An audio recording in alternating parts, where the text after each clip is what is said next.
of the greatest assets of battle is insight. Insight into the enemy's strategies. Where is the enemy coming from? What is the enemy trying to do? The other day I was talking with a group of our intercessory people, and I said to them, it is one thing to pray what is on the prayer schedule, what's on the prayer, that is the prayer topics that we are given to intercede upon. But it's another thing altogether to know in the course of praying what God wants you to pray on at that time. So God, is there something you want us to pray about now? So you are browsing the net. Jaga labagarata satakas. Is there somewhere you want us to block the enemy? Is there somewhere you want us to declare doors open? Is there something? Is there a prayer? And then all of a sudden a burden lands. I said, so you don't just do that monotonously, but what are you saying? What prayer do you want us to pray now? How many of you know that if God tells you the prayer to pray, you don't need to struggle for the answer? The answer came with the topic. If he says pray about this right now, we say God reveals to redeem. He also reveals to reverse. If he says the devil is trying to do this and he showed you that, he only revealed this so he can reverse it. He needs a man to cooperate with, to join forces with and reverse it. Do you understand what I'm talking about? So these are issues of sensitivity and discernment, even at the place of prayer. Lord, what are you wanting me to pray about now? What direction of scripture do you want to speak to me through now?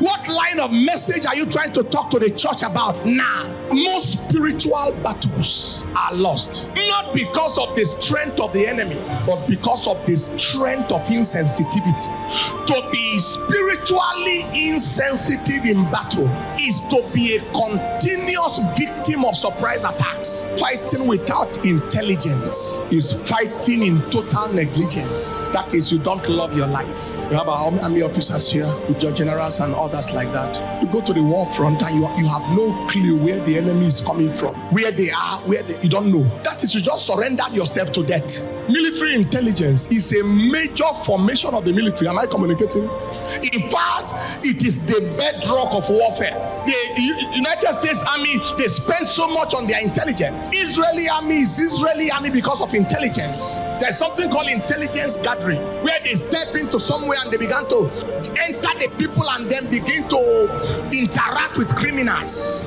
and then you are all of a sudden you got all their plans. One of our greatest challenges in this generation is what I call spiritual blindness. It's an epidemic of spiritual blindness. Am I communicating?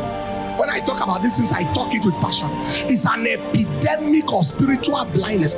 Somebody is entering into a marriage that will kill him and is not aware. The other day I spoke with a man and I was so touched with what happened to this man. He entered into a marriage and only 4 years he realized the woman was a devil. The woman connived all connivers to possibly kill the man. Bring man to their bed until neighbors are saying to the man, this is an abomination. Your wife can do anything she wants to do, but bringing man to your house on your bed in your absence. She looked at the man, my heart welled up with compassion. The woman wants to strip him of everything he ever owned before they ever met.